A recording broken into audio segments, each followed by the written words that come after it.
হরে কৃষ্ণ। ওম তৎসৎ।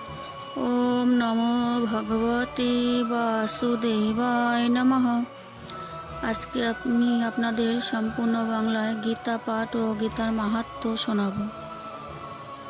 গীতা পাঠ করলে গীতার মাহাত্ম্য অবশ্যই পড়া উচিত, নয়তো আমাদের গীতা পাঠের ফল পাওয়া যায় না। হরে কৃষ্ণ। গীতার তত্ত্বসার। যে সময় কুরুক্ষেত্রের যুদ্ধ আরম্ভ হয়, সেই সময় বেদব্যাস হস্তিনাপুরে আসিয়া ধৃতরাষ্ট্রের সহিত নানারূপ কথাবার্তার পর ধৃতরাষ্ট্র দুঃখ প্রকাশ করিয়া বলিলেন, আমি অন্ধ, নিজ চোখে এই মহাযুদ্ধের কিছুই দেখিতে পাইব না। বেদব্যাস বলিলেন, এই যুদ্ধের যাহা কিছু ঘটনাবলী তৎসমুদয় জ্ঞানী সঞ্জয়কে জিজ্ঞাসা করিলেন, সমস্তই জানিতে পারিবে। আমি তাহাকে দিব্য দৃষ্টি প্রদান করিতেছি।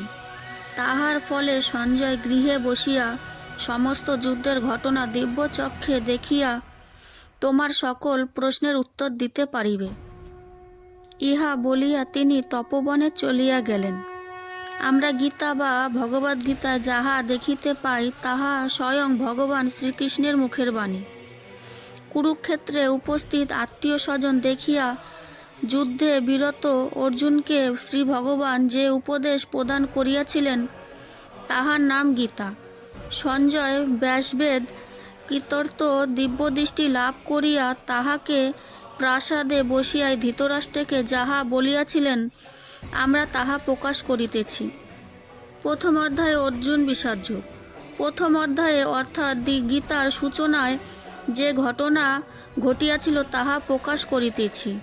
কুরুক্ষেত্রের প্রবেশ করিয়া অর্জুন উভয় সেনাদলে আত্মীয় স্বজনকে যুদ্ধার্থে প্রস্তুত দেখিয়া গান্ডীব ধনু ত্যাগ করিয়া যুদ্ধে বিরত থাকিয়া শ্রীকৃষ্ণকে বলিলেন, হে কৃষ্ণ, যুদ্ধে আগত এই আত্মীয়গণকে দেখিয়া আমার শরীর অবসন্ন হইয়া পড়িতেছে। আমি কিছুতেই এই যুদ্ধ করিতে পারিব না। যদি এইভাবে যুদ্ধ করিয়া জয়লাভ করি, তাহাতে কি লাভ?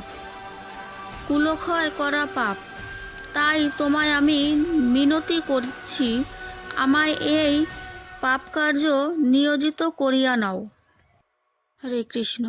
মহাভারতে যুদ্ধের সময় অর্জুন শ্রীকৃষ্ণকে প্রশ্ন করলেন, হে মাধব, আমরা মানুষরাও যেমন প্রাণী, পশু পাখিরাও সেরকম প্রাণী, তবে মানুষরা প্রাণী হত্যা করলে পাপ হয়, আর পশুরা প্রাণী হত্যা করলে তাদের কেন পাপ হয় না?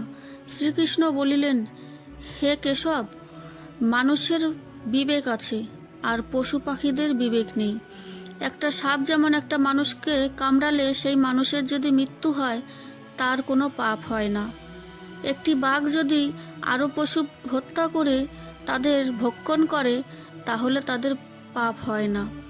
একটা ছাগল, সে কোনো মানুষ হত্যা করে না, সে কোনো প্রাণী হত্যা করে না, শুধু ঘাস পাতা খেয়ে বাঁচে, তার পাপ পুণ্যের কোনো বিচার নেই। আর মানুষ যদি একটা পশু পাখি হত্যা করে, তবে তার পাপ হয়, কারণ তার বিবেক আছে, তার বুদ্ধি আছে, তার বুদ্ধি থাকা সত্ত্বেও সে প্রাণী হত্যা করছে। হরে কৃষ্ণ। রাধে রাধে। গীতার মাহাত্ম্য। গীতাই আমার পরম ব্রহ্মরূপিণী বিদ্যা, সন্দেহ নাই। উহার পর অনির্বাণ পদাতিকা অর্ধমাত্রা স্বরূপ। হে অর্জুন, গীতার গুহত নমসমূহ শ্রবণ করাইয়া কীর্তন করিলে তৎক্ষণাৎ সকল পাপ দূর হইয়া যায়। গঙ্গা, গীতা, সাবিত্রী, সীতা, সত্যা, পতিব্রতা, ব্রহ্মাবলী, ব্রহ্মবিদ্যা, ত্রিসন্ধ্যা, মুক্তিগৃহিণী, অর্ধমাত্রা, চিতদনন্দা, ভবগ্নি, ভ্রান্তিনাশিনী, বেদত্রয়ী, পরানন্দা, তথার্থ জ্ঞানমঞ্জুরি। যিনি মন স্থির করিয়া গীতার প্রত্যহ সকল নাম জপ করেন, তাহার জ্ঞানে সিদ্ধিলাভ হয় এবং অন্তে পরমপদ প্রাপ্তি হইয়া থাকে। হরে কৃষ্ণ কৃষ্ণ কৃষ্ণ হরে হরে, হরে রাম রাম রাম হরে হরে। হরে কৃষ্ণ। রাধে রাধে রাধে রাধে।